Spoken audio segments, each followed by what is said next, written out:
없고 내 마음 연약할 때 힘이 없고 내 마음 연약할 때 능력의 주님 바라보라. 능력의 주님 바라보아라.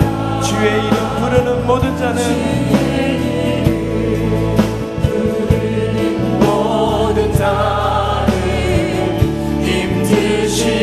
우리 앞에 눈을 들어서 주님을 바라보면서 이 시간에 모든 염려를 주님께 맡기는 귀한 시간 되기를 원합니다. 눈을 들어 주를 보라, 주를 보라.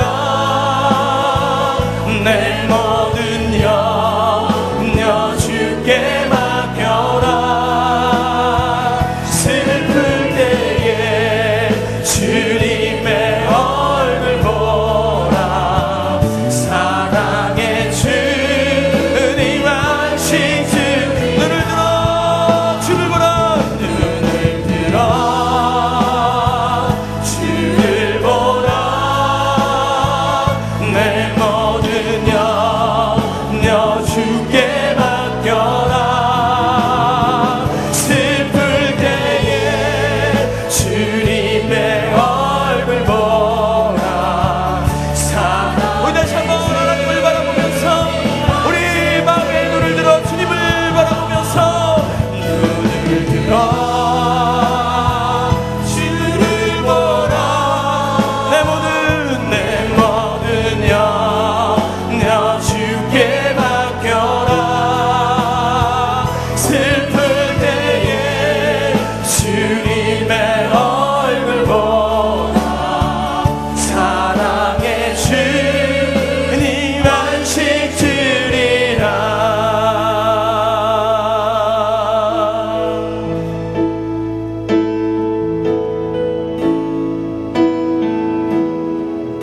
주께 가까이, 주께 가까이 날 이끄소서. 간절히 주님만을 원합니다. 채워주소서. 주의 사랑을 진정한 찬양 드릴 수 있도록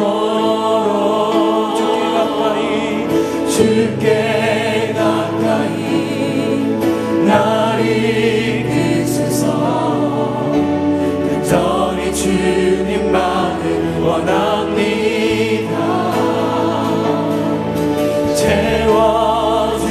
채워주소서. 주의 사랑을 진정한 찬양 드릴 수 있도록 목마른 나의 영혼 주를 부르니 나의 맘 만져주소서. 주님만을 원합니다. 더 원합니다. 나의 맘 만져.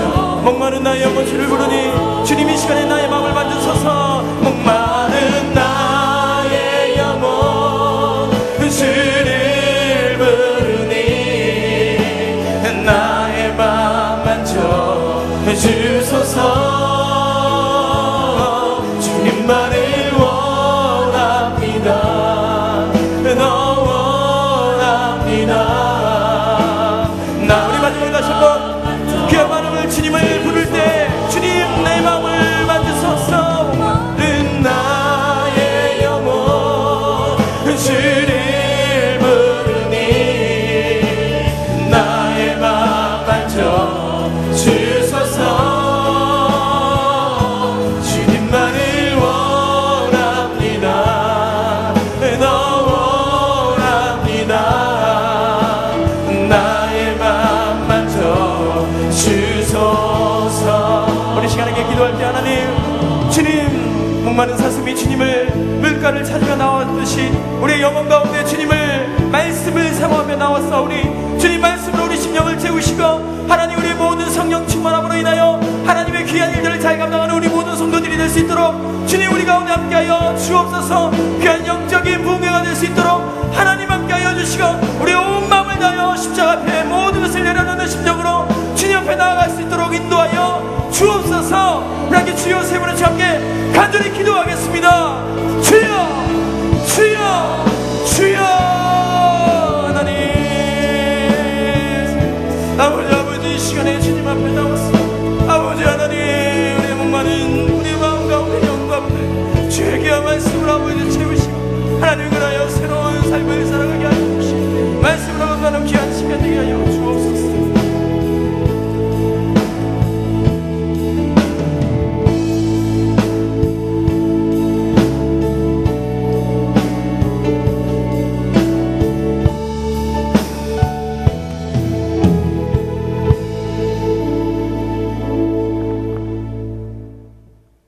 우리의 소망과 사랑이신 하나님 아버지, 새벽 미명의 기도의 모범을 보여주신 우리 주님을 찬양합니다.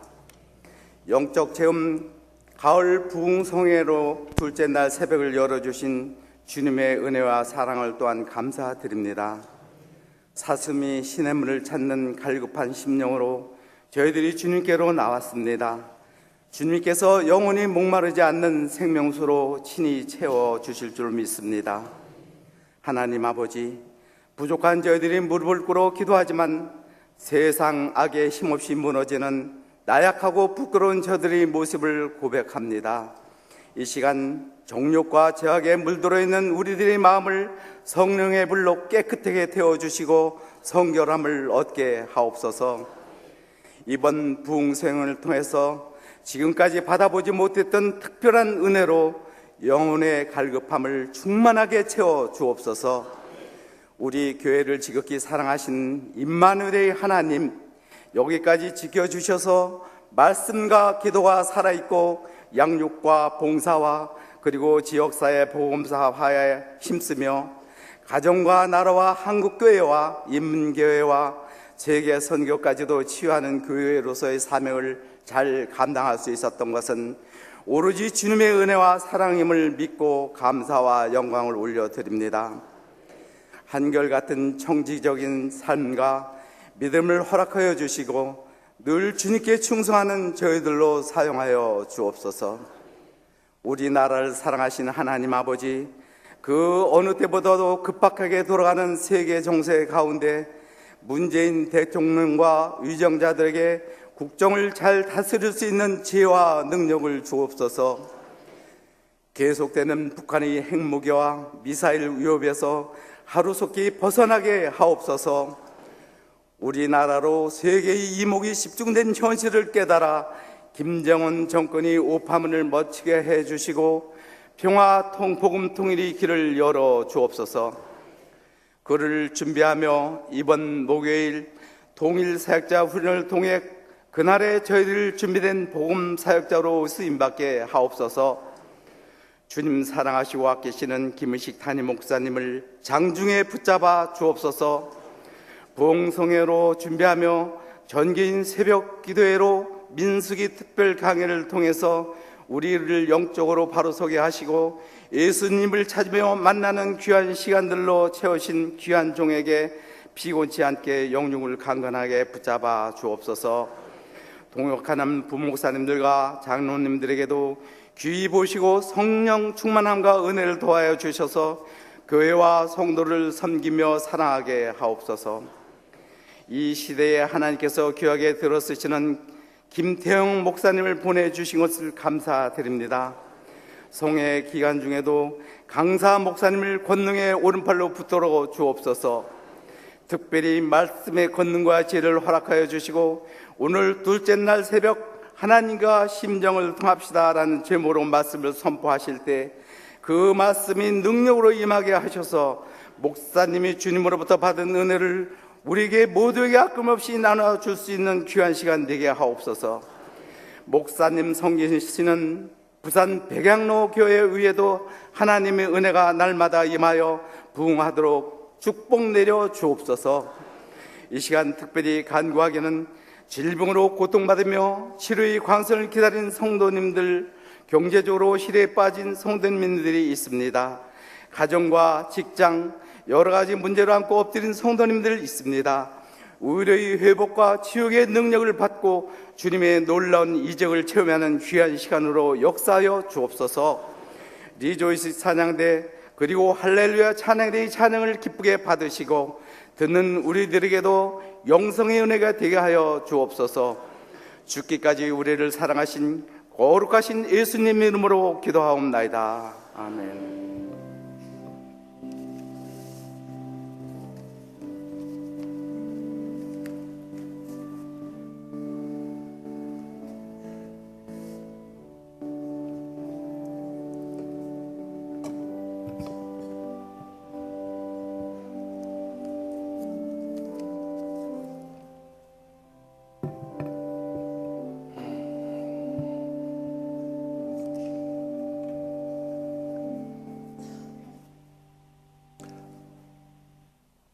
지난밤에도 편히쉬셨습니까? 우리 양옆에 계신 분들과 인사 나누시다. 좋은 아침입니다. 오늘 또 근은혜 주실 줄 믿습니다. 우리 다 같이 일어나서 우리 함께 하나님 말씀 받겠습니다. 사무엘상 1장 말씀입니다. 제가 가지고 있는 구약 성경 408페이지 사무엘상 1장 26절부터 28절까지 말씀입니다. 사무엘상 1장 26절에서 28절까지 말씀 받들어 읽을 때 하나님 살아계신 음성 함께 들으십시다. 한나가 이르되 내 주여 당신의 사심으로 맹세하나이다. 나는 여기서 내 주 당신 곁에 서서 여호와께 기도하던 여자라. 이 아이를 위하여 내가 기도하였더니 내가 구하여 기도한 바를 여호와께서 내게 허락하신지라. 그러므로 나도 그를 여호와께 드리되 그의 평생을 여호와께 드리나이다 하고 그가 거기서 여호와께 경배하니라. 아멘. 이 말씀 살아계신 하나님 말씀입니다. 아멘.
감사와 찬송과 영광 돌립시다.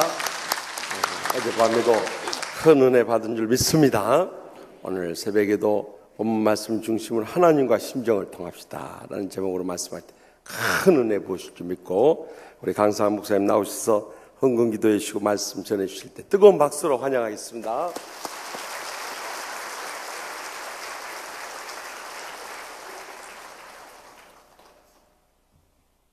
할렐루야.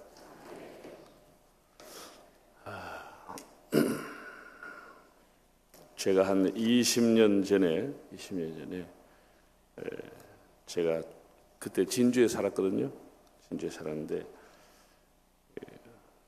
우리 큰 피아노 대리점을 하시는 분이 합동축 장로님이 한 분이 계셨는데 저하고 가까이 이렇게 지냈습니다.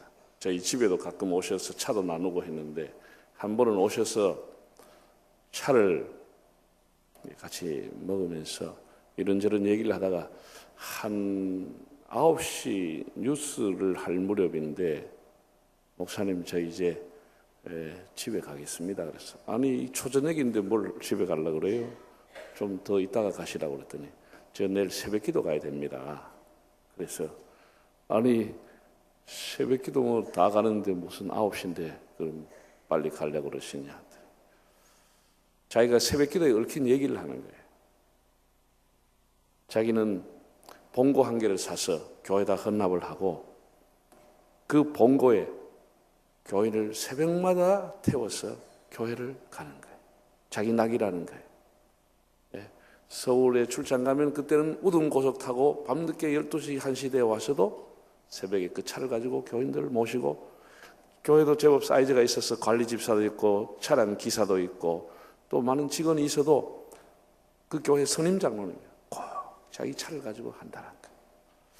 그래서 내가 더 묻고 물었더니 이런 얘기입니다. 목사님, 새벽 기도가 아니고요, 새복 기도입니다. 날마다 새로운 복을 받는 기도입니다. 20년 전에 제가 들었습니다. 그래서 그 이후에 제가 이분이 뭔가 깨우쳤구나. 그래서 제가 꼭 우리 교인들에도 가는 데마다 저 자신도 일어나면 무슨 기도하러 와요? 날마다 새복이 소복소복 쌓이는 새복 기도를 오는 거예요. 새벽 기도는 조금 힘들 수 있는데 새복 기도로 가면 별로 힘이 안 들어요. 그런 생각이 대번 오지요. 대번 와불한 게 새복 기도 가면 뭔가 가고 싶어. 그래서 그 이후에 한 20년 전에 들었는데 그 이후에 지금까지 저는 이 새복 기도구나, 새로운 복이 쌓이는 기도구나, 그렇게 생각을 하고 다녀요. 아침에 귀한 찬양 감사하고요, 기도하겠습니다. 여호와께서 내 음성과 간구에 귀를 기울이심으로 내가 평생에 기도하리로다. 오 하나님, 이 새벽에도 주를 사랑하는 자들이 사방에서 달려왔습니다. 주님을 사랑하는 마음으로, 주님을 앙망하는 마음으로 이 자리에 왔사오니 한 사람 한 사람을 주님 통촉하여 주시옵소서. 우리의 가정과 삶에 무거운 짐을 지고 살아가는 저희들입니다. 주님 불사히 여겨 주옵소서. 오늘 새벽에 마음을 담아 드리는 기도와 기도를 제목을 적어서 드리는 예물을 주님이 기뻐 받으시고 한 분 한 분의 가슴에 하나님의 불로 응답하여 주시고 성령의 기름 부음이 있게 하여 주옵소서. 이 새벽에 이 종을 통해서 주님 영광 받으시고 이 나라 이 민족 불쌍히 여겨 주옵소서. 예수님의 이름으로 기도드립니다. 아멘. 예수님의 제자들이 예수님께 나와서 기도를 가르쳐 달라고 했습니다. 배우겠다는 자세가 기특한 것이지요. 요즘은 뭐 별로 배우려고 하지 않는데 기도를 가르쳐 주십시오 라고 했다는 겁니다. 여러분, 유대인은 뭐 이렇게 기도를 가르쳐 달라고 할 사람들이 아닙니다. 왜냐하면 그 사람들은 기도와 함께 자라는 사람입니다. 유대인들은 습관적으로 하루 3번씩 기도하는 사람들입니다. 하루에 3번씩 기도하는 사람들이 뭐가 부족해서 기도를 가르쳐 달라고 했겠습니까?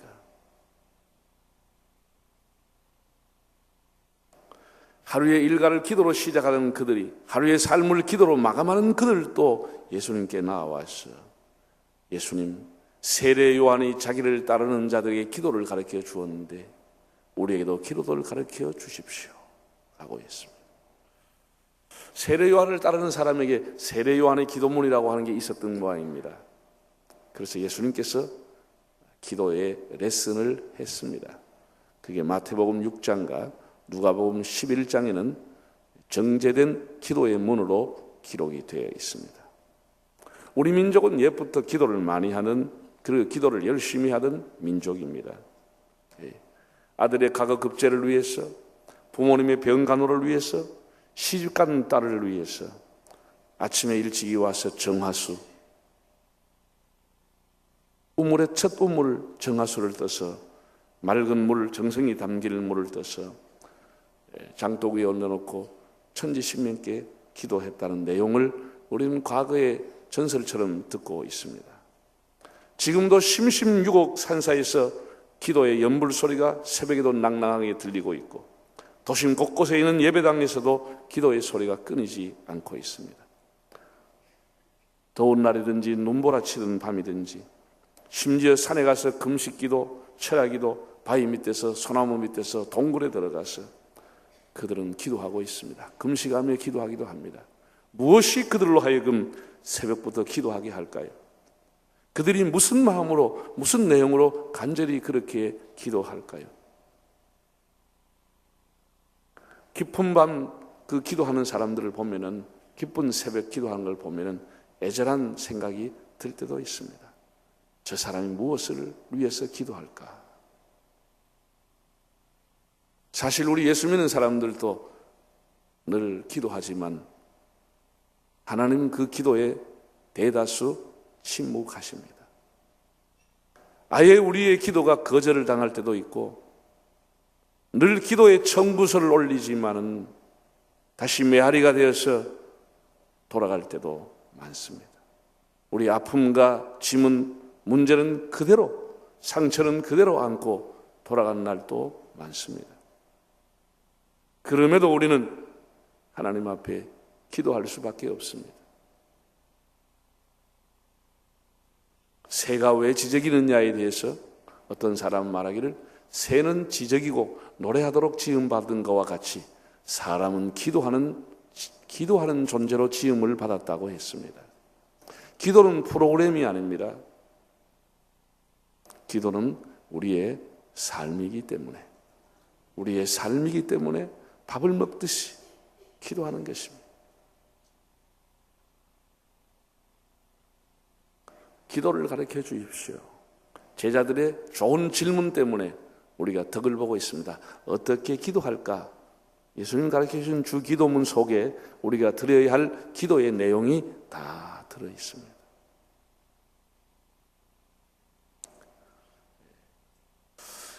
오늘 새벽에는 한나라고 하는 사람의 기도에 대해서 한번 생각해 보려고 합니다. 우리는 생존을 위한 기도를 드리는 것은 아닙니다. 무슨 이벤트를 위해서 기도하는 게 아닙니다. 물론 한 번씩 훈련받기 위해서 특별 새벽 기도회나 기간을 정해서 할 수 있지만은 기도는 우리의 삶입니다. 스폴전이라고 하는 영국의 훌륭한 부흥사가 있었는데 이분이 한 말 중에 이런 유명한 말이 있습니다. 제 마음에 정말 와닿는 얘기입니다. 기도란 삶을 조율하는 것이다. 한번 따라해 볼까요? 기도란 삶을 조율하는 것이다. 이 조율이라고 하는 것, 우리가 음악을 하는 사람, 피아노를 치는 사람, 바이올린, 기타를 하는 사람, 첼로 하는 사람, 이런 사람들은 항상 악기를 다루기 전에 먼저 조율을 하는 겁니다. 튜닝을 하는 겁니다. 이렇게 해보고 음을 만들어가지고 노래를 하는 겁니다. 특별히 새벽 기도가 좋은 것은 하루의 일과를 시작하기 전에 삶을 조율하는 겁니다. 내 마음과 내 인생을 조율받는 겁니다. 하나님의 쓰시기에 합당한 사람으로 나를 조율하는 겁니다. 조율하는 거죠. 정말 새벽 기도가 없으면 목회할 수 없습니다. 새벽에 하나님이 영감을 주시고 자신을 돌아보게 하고 또 이렇게 하나님 우리 교회와 부산과 민족과 세계가 사는 말씀을 주시옵소서. 부산과 민족과 세계가 사는 말씀을 주시옵소서. 새벽마다 늘 기도하면 하나님께서 은혜를 주시고 영감을 주시고 내 영혼과 교회와 민족과 세계가 사는 말씀을 늘 주시기 때문에 새벽에 하나님 앞에 늘 엎드리는 것은 내 삶을 조율로 오늘 누구를 만나게 될지 가서 무슨 얘기를 할지 하나님 오늘 제가 누구를 만납니다. 제가 무슨 말 하지요? 어떻게 대하지요? 여러분 성경의 모세가 이스라엘 백성들이 원망할 때마다 그가 이렇게 하나님 앞에 나와서 기도했습니다. 하나님 어쩌지요? 거의 내용이 그럽니다. 하나님 어찌까이? 하나님 어찌까이? 이 사람 어찌까이? 하나님 앞에 늘 모세가 이렇게 눈물로 기도한 하나님 이 백성이 이렇게 되던데 제가 어떻게 할까요? 어떻게 할까요? 그럼 하나님 그때마다 만나도 주시고 메시아도 주시고 바위에 샘물이 나게 하시고 뭘 해달라고 할 수가 없었어. 하나님이 어떻게 하실지 모르니까 그냥 하나님 어쩔까요? 하나님 어쩌지요? 이렇게 하면 하나님께서 가는 길을 인도하신 제가 뭐 평생을 기도하지만 하나님 앞에 나서 하나님 교회 안에 어떤 문제 우리 성도들 문제 하나님 어쩔까요? 어쩌지? 이렇게 기도하면 하나님께서 거기에 맞게 또 은혜를 주시는 겁니다. 그냥 우리 아빠한테 아버지 앞에 내가 하고 싶은 마음을 내놓는 겁니다. 하나님 어쩌지요? 근데 이 전화를 서로가 주고받잖아요. 아주 무례한 전화가 뭐냐 하면은 지 할 말 하고 전화 딱 끊어버리는 겁니다. 우리 손자 스타일입니다. 할아버지, 그래 뭐 전화 다 끊어버려요. 그래 예약하려고 하면 전화 끝나버려요. 아주 철이 없어 그렇지. 전화라고 하는 것은 서로 주고받고 이렇게 대화가 되는 거예요. 우리는 너무 철없는 기도만 늘 지 할 말 다 하고 그냥 가버려요 그냥. 우리가 좀 틈을 가지고 여유를 가지고 좀 조용히 또 내가 말을 많이 했으니까 입을 다물고 하나님의 말씀은 하나님의 뜻은 어디에 있는지 하나님은 여러 가지를 통해서 우리에게 말씀하시는데 특히 성경 말씀을 통해서 지금도 우리에게 말씀하고 계시고 주의 종의 설교를 통해서 말씀하시고 우리의 양심을 통해서 말씀하시는 거예요. 여러 가지 여러 부분과 여러 방법으로 혹은 여러 사건들을 통해서 말씀하시기 때문에 우리가 조용히 조금 이렇게 여유 있게 하나님 앞에 침묵하고 있으면 하나님께서 우리의 가슴에 양심에 다 이렇게 움직여 주시는데 우리는 그런 거 다 듣지 않고 내 할 말만 푹 쏟아놓고 가버리는 거예요. 상당히 좀 무례한 기도이지요. 따라합시다. 여백 있는 기도를 하자. 조금 기도하고 조금 틈을 두고 여백을 남겨두고 그 남는 시간은 남은 한 몇 분이라도 하나님의 음성에 귀를 기울여 보려고 하는 생각. 하나님은 나에게 무슨 말씀을 하실까? 여러분 이 똑똑한 음성, 입에서 나오는 음성을 들으려고 하지 마세요. 그거 자꾸 갔다 가면 이단 쪽으로 갑니다. 직통제시 좋아하는 사람들. 제가 지금까지 수많은 기도를 했지만 하나님은 엄청나게 입이 무거운 분이기 때문에 말씀을 잘하지 않습니다. 하나님 앞에 직접 무슨 음성을 들으려고 하기보다는 우리 양심을 통해서 성경을 통해서 주의 종을 통해서 하나님이 우리에게 깨우쳐 주시는 겁니다. 깨우쳐 주는 거예요. 자, 오늘 이제 성경을 이제 보겠습니다. 사무엘상 1장을 한번 펴놓고 보겠습니다. 1장 1절과 2절, 1, 2절을 한번 읽어보겠습니다. 에브라임 산지 라바다임 소빔에 에브라임 사람이 엘가나라는 사람이 있었으니 그는 요람의 아들이요 엘리후의 손자여 도후의 증손이요 수베의 현손이더라. 그에게 두 아내가 있었으니 한 사람 이름은 한나요 한 사람 이름은 브린나라. 브린나인 자식이 있고 한나인 자식이 없었더라. 자, 여러분 읽어보세요. 에브라임 산지에 엘가나라고 하는 사람이 살았다. 엘가나라고 하는 사람이 나중에 이제 사무엘의 아버지가 되는 사람입니다. 사무엘의 족보를 밝혀주는 겁니다. 에브라임 산지에 엘가나가 살았다. 라바다임 소임에. 이렇게 1절을 읽어버리면 우리가 뻗떡 생각하기는 사무엘은 에브라임 지파의 사람이겠구나는 생각을 갖기 쉬운데 그것은 아닙니다. 사무엘은 레위 지파 사람의 레위 지파의 출신입니다. 그런데 보면 에브라임 산지라고 되어 있습니다. 왜냐하면은 역대상 6장에 보면 사무엘의 족보가 나와 있는데 레위 지파로 나와 있습니다. 그하 자손으로 나와 있는데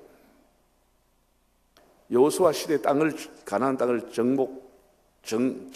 정착하고 난 이후에 땅을 분배했습니다. 할 때 레위 지파는 분배하지 않았습니다. 하나님 앞에 하나님의 일을 전담으로 하기 위한 지파로 구별해 두고 나머지 12지파를 다 나누어 줬습니다. 그래서 분배를 받지 못했습니다. 그 대신에 하나님이 가나안 땅에 점령한 48개 성에 레위 지파를 골고루 분산을 시켰습니다. 왜? 골고루 분산해서 거기에 가서 하나님의 도를 전하고 하나님의 율법을 전하는 일을 하라고 레위 지파를 흩어버렸습니다. 한 곳에 모여 살지 않게 하고. 그래서 흩어진 지파 중에 어디로 사무엘의 조상들이 가느냐? 에브라임 지파 속에 섞여서 살게 된 겁니다. 에브라임 지파의 사람은 아니지만 레위 지파로서 하나님의 이름을 높여드리고 하나님의 도를 전하라고 그 에브라임 지파 속에 살게 된 겁니다. 그런데 문제가 있죠. 이렇게 하나님 앞에 구별된 하나님의 종이 레위 지파가 아내가 둘이나 있었다. 이게 이제 문제인 겁니다. 이게 문제인 것입니다. 이 시세는 사사시대라 이렇게 했습니다. 사사시대의 말입니다. 여러분이 사사시대를 알겠지만 여호수아 죽고난 이후에 사울 왕이 등장할 때까지 약 350년 어간을 사사시대라 이렇게 말합니다. 사사라고 하는 말을 쉽게 말하면 재판관, 판관입니다. 판관. 그 350년 여간을 영적인 암흑시대라 이렇게 말합니다. 사무엘이라고 하면 거기에 물론 삼손이라는 사람, 입다라고 하는 사람, 기드온이라고 하는 사람 그런 대단한 사람도 있었지만 어쨌든 350년을 거의 통틀어서 암흑시대라, 영적인 암흑시대라 이렇게 얘기합니다. 왜 그렇게 영적인 암흑시대냐라고 하는 것은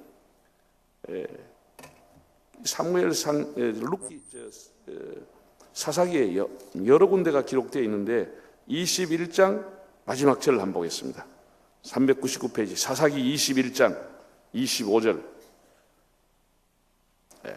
25절 읽어볼까요? 시작. 그때에 이스라엘에 뭐가 없어요? 왕이 없으므로 사람이 각기 자기의 소견에 옳은 대로 행하였더라. 자, 이리 보세요. 그때 이스라엘에 왕이 없어서 사람이 자기의 소견에 옳은 대로 행했다는 거예요. 이게 사사시대입니다. 이게 영적인 암흑입니다. 그때 왕이 없었다는 거예요. 하나님이 여전히 왕으로 계셨지만은 하나님을 왕으로 인정하지 않은 시대. 자기 생각에 좋은 대로, 지 소견대로, 지 주장대로, 지 생각대로, 지 마음대로, 지 뜻대로 살았던 시대. 이게 사사시대. 이것이 혼란의 시대입니다. 오늘도 하나님이 여전히 우리의 마음의 왕으로 계시지만 사람들이 하나님을 왕으로 인정하지 않고 지 마음대로, 지 능력대로, 지 지식대로 살아간다면 그 사람은 여전히 사사시대를 살아가는 사람입니다. 입으로는 하나님을 왕이라고 찬양합니다. 왕이신 나의 하나님, 내가 주를 높이고 영원히 주의 이름을 성취하리라.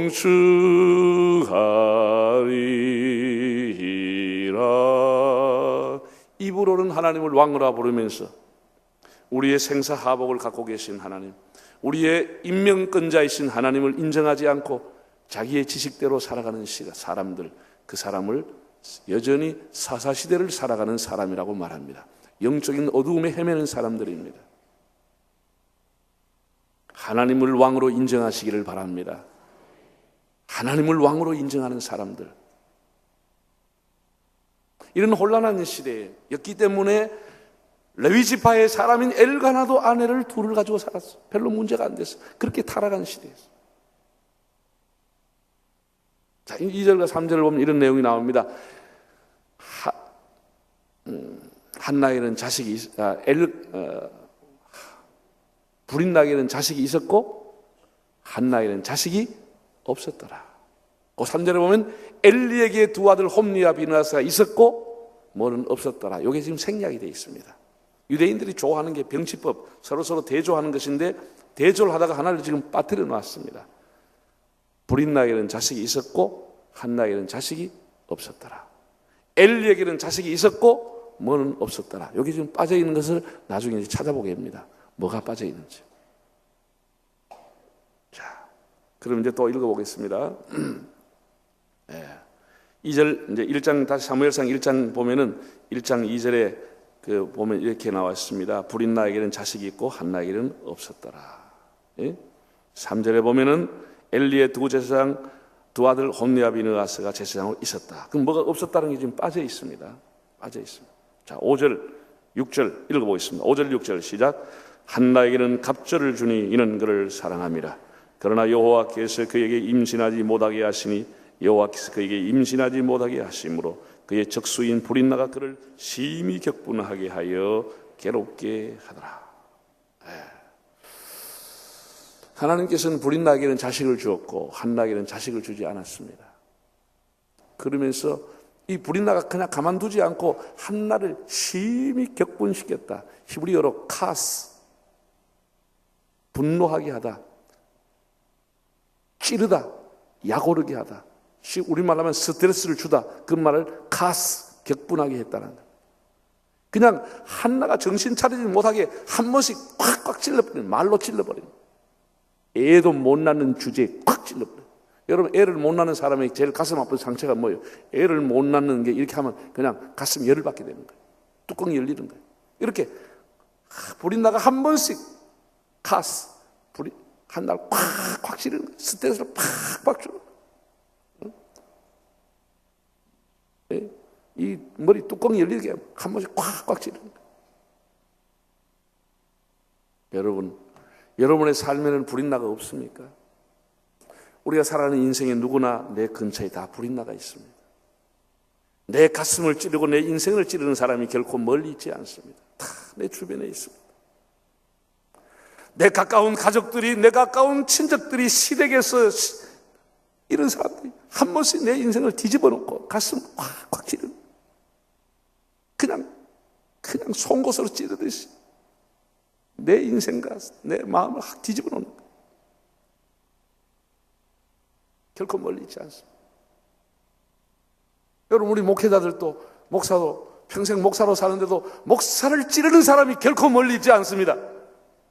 늘 같은 시찰 안에, 같은 노회 안에, 같은 동기들이, 이런 사람 늘 뒤에서 찌르는 겁니다. 무엇이 대단하지도 않으면서 뒤에서 찌르는 거야. 뒤에서 찌르는 거야. 당신을 찌르고 당신의 삶을 흐트러 놓은 사람이 누굽니까? 여러분, 우리 부산 배양로 교회 교인들이 여러분을 괴롭히는 거 봤습니까? 늘 같은 교회, 같은 구역에서, 같은 여전도에서, 같은 부서에서 활동하면서 한마디씩 뒤에서 찌르는 거야. 찌르는 거야.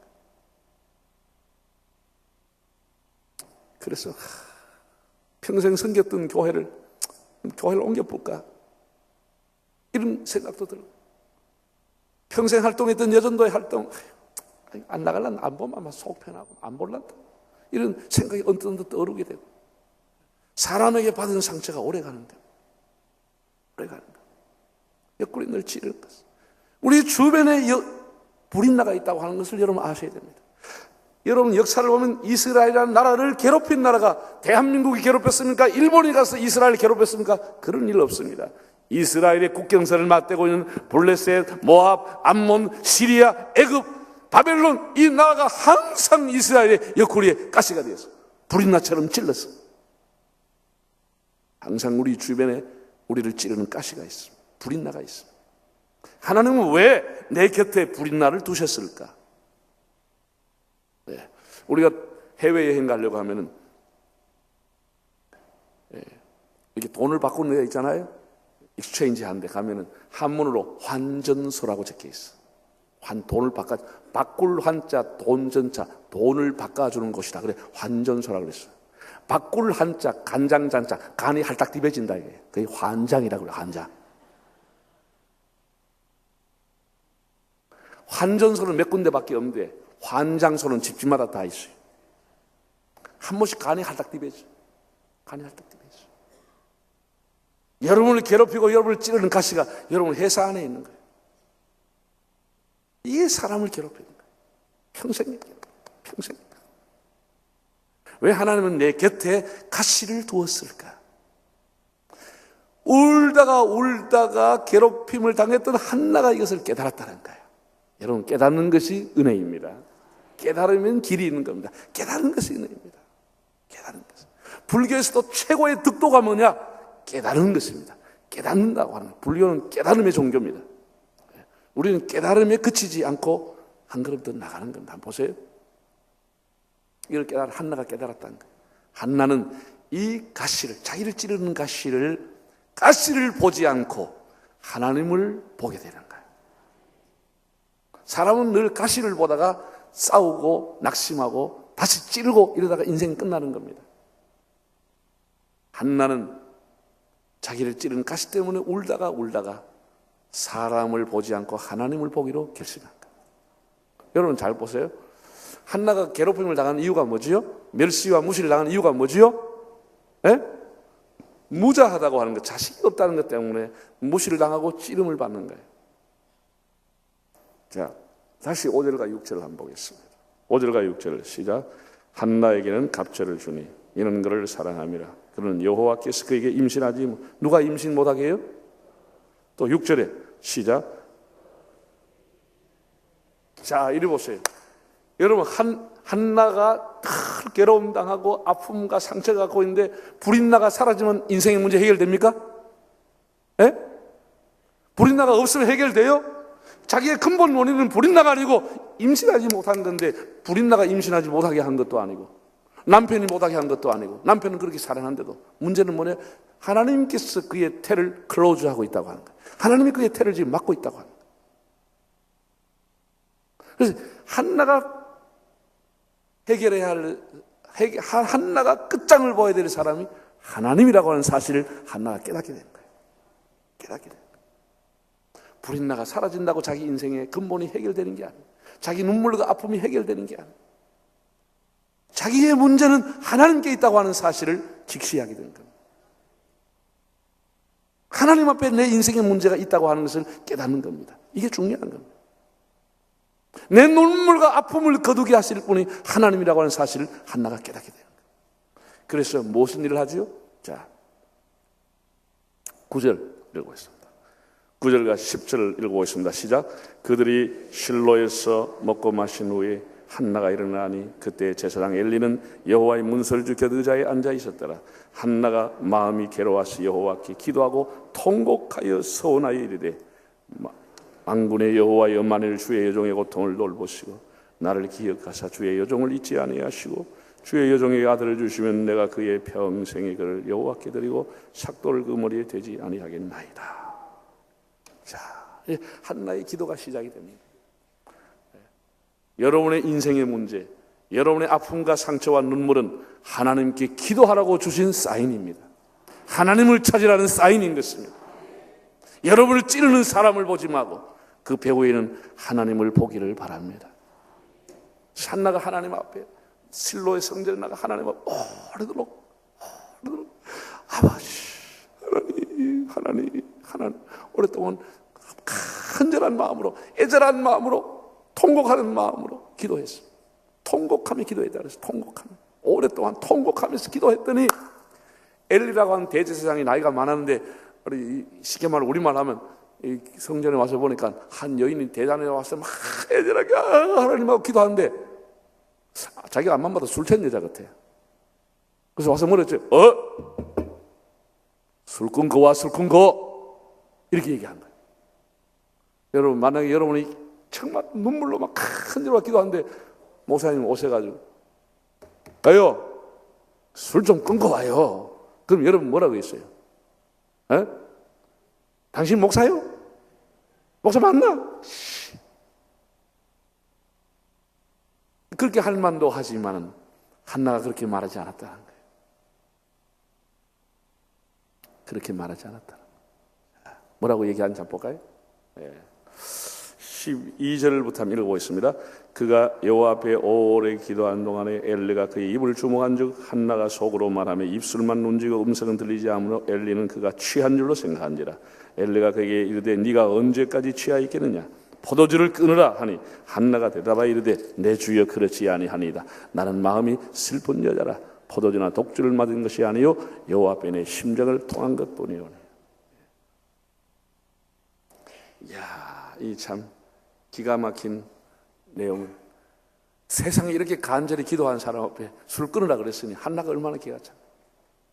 그렇지 않습니다. 저는 마음이 슬픈 여자입니다. 하나님 앞에 내 심정을 통한 것밖에 없습니다. 이 통하다고 하는 말을 히브리어로 샤파크라고 하는 단어의 의미는 아주 우리 시대에 많이 사용하는 소통하다는 뜻입니다. 나는 마음이 슬픈 여자입니다. 내 심정을 하나님 앞에 통한 것뿐이니이다. 하나님하고 소통했다는 겁니다. 여러분 잘 들으세요? 우리 이 성경책이라고 하는 것은 이걸 문자로 읽는 것은 국민학교 4학년, 5학년이면 문자로 다 읽을 수 있습니다. 그러나 문자로 읽었다고 해서 성경을 다 읽은 것은 아니죠. 이 안에 있는 하나님의 눈물과 하나님의 마음과 에스겔서에 나오는 하나님의 심판과 말라기에 나오는 하나님의 애통함, 하나님의 눈물을 읽을 때 비로소 그 사람이 성경을 읽었다고 말하는 겁니다. 하나님의 마음을 읽어야 읽는 것입니다. 문자를 읽는 것은 읽었다고 말하기가 어려운 겁니다. 한나는 하나님하고 소통을 했습니다. 뭐라고 소통했느냐? 잘 들어보세요. 이런 겁니다. 한나가 오랫동안 하나님 앞에 눈물로 자식을 달라고 기도했습니다. 하나님, 내가 자식이 없어서 너무 서러움 당해요. 내가 아들이 없어서 너무 괴로움 당해요. 하나님, 나 불쌍히 먹여주세요. 하나님, 이렇게 기도하는 동안에 하나님의 마음을 읽어버렸어요. 하나님도 자기와 같이 애통하고 눈물을 흘리고 있는 것을 알게 된 거예요. 하나님도 애통하고 있는 것을 보게 된 거예요. 이 한나의 기도의 위대함입니다. 자, 다시 얘기하겠습니다. 아까 얘기했던 것. 불인나에게는 자식이 있고 한나에게는 자식이 없었다. 엘리라고 하는 대제사장에게는 홈리와 비느하스라는 아들이 있었고, 여기 빠진 것이 뭐냐?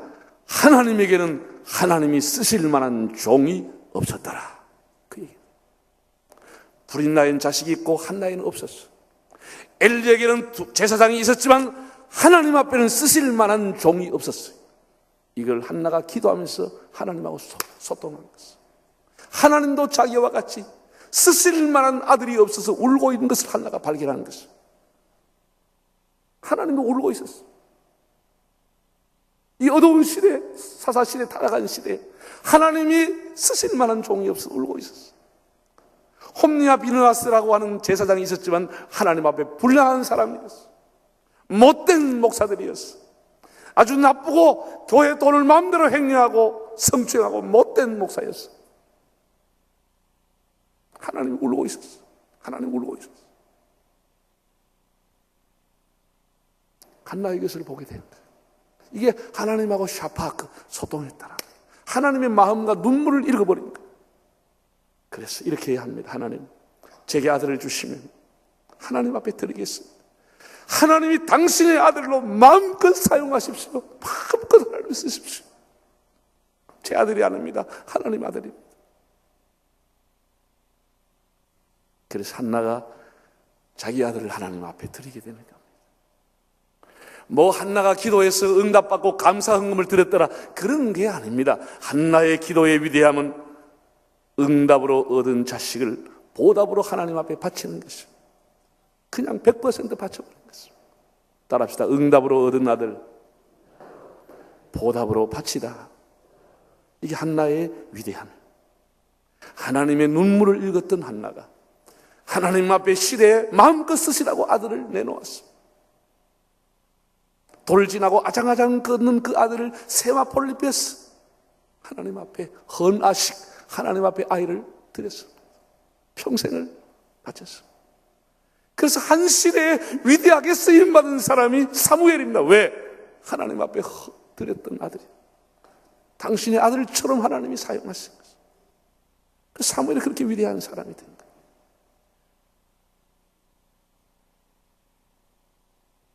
여러분 1장 26절에서 28절 한번 보겠습니다. 1장 26절에서 이렇게 자기 아들을 바치면서 한나가 다시 엘리에게 와서 했던 얘기입니다. 26절 시작. 한나가 이르되 내 주여 당신의 사심으로 맹세하나이다. 나는 여기서 내 주 당신 곁에 서서 여호와께 기도하던 여자라. 이 아이를 위하여 내가 기도하였더니 내가 구하여 기도한 바를 여호와께서 내게 허락하신지라. 그러므로 나도 그를 여호와께 드리되 그의 평생을 여호와께 드리나이다 하고 그가 거기서 여호와께 경배하니라. 얼마 전에 한나가 와서 엘리에게 이렇게 얘기했습니다. 나는 마음이 슬픈 여자입니다. 마음이 슬프다고 그랬어요. 마음이 슬픈 여자라고 그랬어요. 이 마음이 슬픈 여자가 지금 와서 뭐라 그랬어요? 26절에 나는 여기서 기도하던 여자입니다. 할렐루야. 이것이 하나님 앞에 받은 은혜입니다. 여러분, 이것이 기도의 금이 환영이라고 하는 것입니다. 지난날 거기에서 슬픈 마음을 가지고 애통하던 여인이 다시 그 자리에 와서 나는 여기서 기도하던 여자입니다.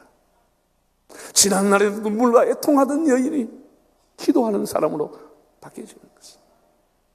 여러분, 여기 이 곳이 여러분이 슬픈 마음을 가지고 와서 기도하는 곳이 되더라도 시간이 지나면 여기에서 사람들에게 영적인 금이 환영을 하고 나는 여기서 기도하던 사람입니다 라는 간증이 되기를 바랍니다.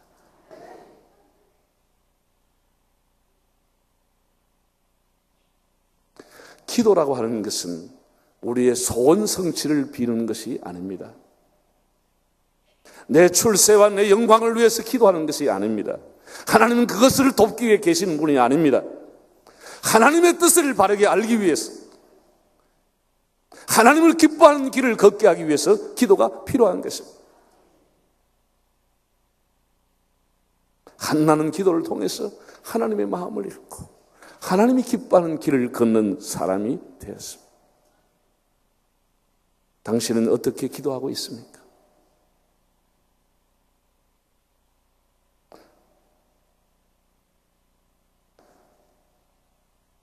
우리는 늘 슬픈 마음으로 하나님 앞에 나와 기도합니다.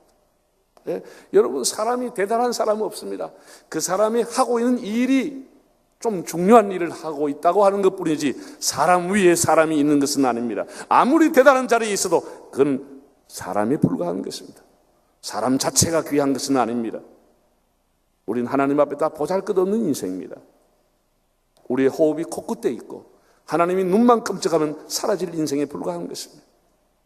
우리가 짧은 세월이지만 하나님의 뜻이 무엇인지, 무엇이 하나님이 기뻐하는 것인지, 하나님이 지금도 무엇 때문에 눈물 흘리고 있는 것인지 하나님의 애통함을 볼 수 있는 사람,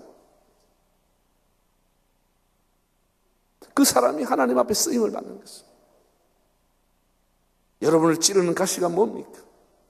여러분 아프게 하는 게 뭡니까? 사람을 보지 말고 하나님을 보시기를 바랍니다. 따라합시다. 기도를 클릭하면 하늘창이 뜬다. 우리가 기도를 클릭하면 하늘창이 뜹니다. 기도 속에서 하나님의 마음을 보는 겁니다. 하나님의 눈물과 하나님의 중심을 보는 겁니다. 이것이 성숙한 기도의 삶, 하나님과 심정을 통했던 한나의 기도.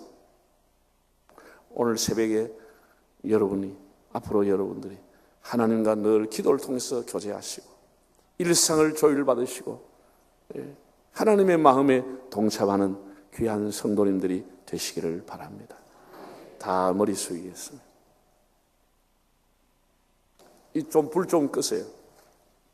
음악을 크게 준비하고 경음악을 계속 노래가 노 브레이킹 깨지지 않도록 음악을 하고 지금 5시 50분이니까 이 새벽에 귀한 걸음 하셨는데 10분 이상 지금 기도하시고 돌아가실 수 있도록 주여 한번 부르고 다 오른손을 들고 기도하고 돌아가겠습니다.